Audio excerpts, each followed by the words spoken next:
పరిపాలన అంటే రాజశేఖర రెడ్డి గారు చేశారు, అంతకుముందు ఎన్టీ రామారావు గారు చేశారు. ఏంటి ఎన్టీ రామారావు గారి తర్వాత రాజశేఖర రెడ్డి గారు చేశారు. పరిపాలన అలాగుండాలా.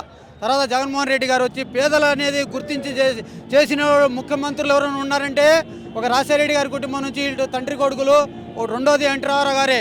ఆ తర్వాత ఇంకా చేసిన వాళ్ళు ఎవరు లేరు పేదలకి. చేపట్టే ఇవాళ ఇంతమంది సానుభూతి పరులు ఉన్నారు. ఆరోగ్యశ్రీ పెట్టింది ఎవరు పెట్టారండి? రాజశేఖర రెడ్డి గారు పెట్టారా? అంతకుముందు ముఖ్యమంత్రి ఎవరు? రాజశేఖర రెడ్డి గారి కంటే మధ్యలో ఎన్టీ రామారావు గారి మధ్యలో రాజశేఖర రెడ్డి గారికి మధ్యలో వచ్చింది ఎవరు సీఎంగా? ఆరోగ్యశ్రీ ఉందా? అప్పుడు ఉందా? మరి ఫీజు రియంబర్స్ ఉందా? ఆయన సీఎమే కదా. మరి పేదలకి ఫీజు రియంబర్స్ ఎవరికి వర్తిస్తుందండి?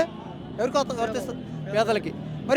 మరి పేదలకి అంటున్నాడుగా, ఇవ్వచ్చు కదా. ఆయన అంతకుముందు ఆయన సీఎం గారే కదా. నారా చంద్రబాబు నాయుడు గారు రాజశేఖర రెడ్డి గారి కంటే ముందు సీఎంఏ, ఎన్టీ రామారావు గారి తర్వాత సీఎం ఆయనే. మరి ₹2 కిలో బియ్యం ఇచ్చింది ఎవరు? మరి ఎందుకు ఇచ్చారు? ఎన్టీ రామారావు గారు ఏ గుర్తింపుతో ఇచ్చారు?